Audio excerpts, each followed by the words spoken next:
Olá, esse vídeo é dirigido aos alunos do quarto ano de Direito Matutino da UEMS. Sobre a aula que nós tivemos ao vivo, estamos fazendo uma revisão da ordem dos processos nos tribunais. É uma matéria que está regulada tanto nos regimentos internos de cada tribunal e também nos artigos 929 a 946 do Código de Processo Civil atual, tá, pessoal? Então, o que acontece? Os processos de competência originária, aqueles de remessa necessária e os recursos de cada tribunal, eles têm o mesmo procedimento em regra, tá? Lembrando que a Constituição Federal atribuiu competência aos tribunais, sejam tribunais de justiça estaduais, tribunais federais, o próprio STJ, STF tem seus próprios regimentos regulando quais são as turmas recursais, quais são os procedimentos ao protocolar um recurso, um processo de competência originária, uma remessa necessária que chega até o tribunal. Então, inicialmente, eles passam pelo protocolo. Então, são registrados no protocolo e são distribuídos pela secretaria. Então, veja, os tribunais, em regra, eles são formados por órgãos colegiados. Então, pensando nos processos, nas ações de natureza civil, as ações cíveis, nós temos primeira turma, segunda turma, terceira, quarta, depende do que está no regimento de cada tribunal, sem as suas turmas cíveis. Então, são distribuídos, lembrando que é feita uma distribuição eletrônica com paridade, com igualdade e publicidade, para que haja equilíbrio entre cada uma das turmas, para que nenhuma fique com mais ou com menos, e também para que a parte que protocole um processo ou um recurso no tribunal, ele não venha escolher aquilo que melhor lhe convém, tá? Então, o que acontece? Registrado no protocolo, vai para a secretaria, onde é distribuído e devendo em seguida ser levado concluso ao relator. E é muito interessante a gente lembrar da figura do relator, tá? Então, veja, se os processos de competência originária dos tribunais, os recursos, eles são em regra julgados por órgãos colegiados, como é feito esse procedimento até chegar nesse órgão colegiado, tá? Então, são duas fases distintas desse procedimento nos tribunais. A primeira fase, ela passa pelo relator, e nós vamos falar hoje quais são as atribuições desse relator. Cada turma civil, ao ser distribuída, é sorteado um dos desembargadores ou ministro para ser o relator daquele processo ou daquele recurso, certo? E aí o relator vai organizar esse processo. Então, ele tem as atribuições dele até chegar ao órgão colegiado, se chegar, tá? Então, quais são as funções do relator? É muito interessante que vocês leiam e conheçam o artigo 932 do CPC. Então, o relator, monocraticamente, ele vai proceder como se fosse um juiz singular de primeiro grau. Ele vai ordenar o processo, vai decidir sobre a produção de provas. Se for um processo de competência originária do tribunal, vai determinar a citação do réu, né? Ele vai homologar eventual autocomposição entre as partes. Ele vai julgar as tutelas provisórias. As tutelas provisórias que são pedidas no curso de um processo ou de competência originária do tribunal ou no procedimento de um recurso, antes de chegar ao órgão colegiado, é de competência do relator julgar monocraticamente. Ele vai determinar a intimação do Ministério Público nas causas em que são necessárias a participação do Ministério Público como fiscal da lei, custos legis. E aí, uma das funções mais emblemáticas e importantes do relator é fazer o juízo de admissibilidade. Nós já falamos em aulas anteriores a distinção entre juízo de admissibilidade e juízo de mérito, tá? Então, o juízo de admissibilidade, ele precede ao juízo de mérito. É feito antes de chegar ao mérito, se ele passar pelo juízo de admissibilidade. No juízo de admissibilidade, são averiguados a presença de determinados requisitos necessários, que a doutrina classifica como intrínsecos e extrínsecos.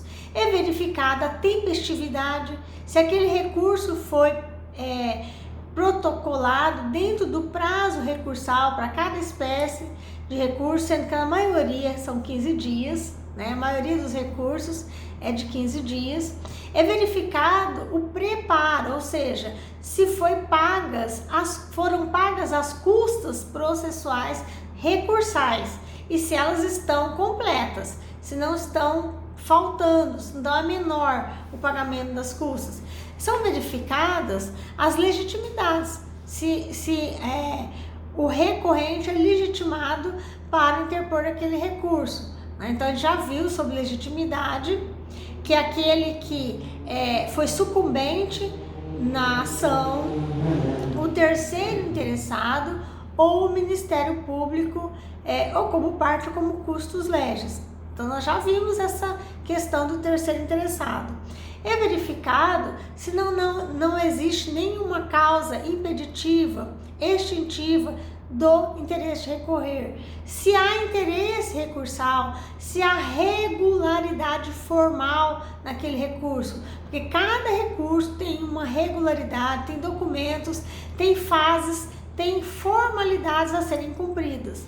Se porventura o relator concluir que esse recurso não é admissível, é denominado, ele não foi conhecido. Não é admitido, não é conhecido. Quando a gente fala provido, é quando ele já está passando pela fase de juízo de mérito, tá? Mas o Código de Processo Civil também, ele determina que se o relator concluir que aquele recurso ou está intempestivo, ou ele falta pagar custas, existe algum dos requisitos que não estão ok, ele precisa necessariamente intimar as partes e dar um prazo de 5 dias para possibilidade de sanar o vício, tá? Então, ele tem que, o princípio da primazia do mérito, o princípio do aproveitamento dos atos processuais, da instrumentalidade do processo, é necessário que ele permita que a parte sane aquele vício. Se não foi sanado, aí então o recurso não é admitido ou não é conhecido. Se a gente ouve que o recurso foi conhecido, significa que ele foi admitido no seu juízo de admissibilidade.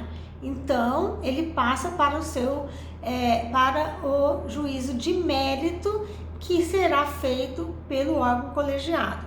Mas há situações em que o relator julga monocraticamente o mérito do recurso, tá? Então, quando é que ele pode julgar o mérito do recurso?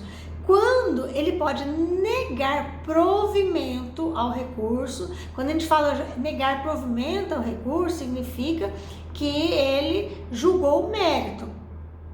Quando os recursos, as razões recursais forem contrárias à jurisprudência do próprio tribunal, do STJ ou do STF. É importante que vocês leiam os dispositivos no artigo 932 que relatam minuciosamente essas situações. Ele também, após as contrarrazões, pode dar provimento ao recurso se a decisão recorrida for contrária a súmula do próprio tribunal, a jurisprudência do próprio tribunal, ou do STF ou do STJ. Então, as decisões monocráticas do relator, elas desafiam o recurso denominado agravo interno. Se ele não conhece o recurso, né, não admite no juízo de admissibilidade, qualquer situação de julgamento de tutela provisória, e se ele julga monocraticamente o mérito nas situações autorizadas pelo Código de Processo Civil, que nós acabamos de mencionar, então cabe agravo interno. Uma vez que completa a atuação do relator no processo ou no recurso, os autos são devolvidos à secretaria pelo relator, que serão apresentados ao presidente do tribunal para designar a data de julgamento. E no artigo 936 do CPC, ele tem uma ordem estabelecida de prioridade. No julgamento, o relator, na audiência de julgamento, o relator fará uma exposição detalhada, porque compete a ele fazer um relatório do processo e já proferir o seu voto. É possível que as partes ou o Ministério Público façam sustentações orais, desde que eles se inscrevam com antecedência. Cada um tem um prazo de 15 minutos para sustentação oral. Pode ocorrer um julgamento que não haja nenhuma sustentação oral, tá? Depois, cada um dos alfas, né, dos desembargadores ou ministros que não são os relatores, eles podem seguir o voto do relator ou não. Eles vão proferir os seus votos e será anunciado o resultado desse julgamento e o acórdão será redigido pelo relator, mais uma atribuição do relator. Se o seu voto foi vencido, o acórdão será redigido pelo primeiro magistrado que votou a favor do que foi o resultado daquele julgamento. Pode ocorrer que um dos desembargadores ou ministros não esteja em condições de proferir o voto naquela audiência, então ele pode pedir vistas ao processo e a audiência será suspensa. Caso aquele julgamento não seja unânime, né, então aquele voto vencido necessariamente será declarado e considerado parte integrante do acórdão. E aí a gente viu na aula as distinções necessárias, né? Para o estudante de direito, né, é necessário conhecer algumas expressões, tá? O que é o voto? O voto é a manifestação individual de cada julgador. Ora, se o julgamento é feito por um órgão julgador, em que há mais de um magistrado, a sua manifestação será chamado de voto. O que é o julgamento? Quando a gente lê doutrina, quando a gente lê jurisprudência, a gente vê essa palavra julgamento. É a reunião dos votos proferidos pelos membros do órgão colegiado. O que é acórdão? Acórdão é a solução reduzida a escrito após o julgamento. Ela equipara uma sentença, tá? Então ele é composto por relatório, por fundamentação e dispositivo. Esse é o acórdão. E o que é a ementa? A ementa é o resumo do julgamento. Quando a gente pesquisa jurisprudência, normalmente a gente encontra a ementa.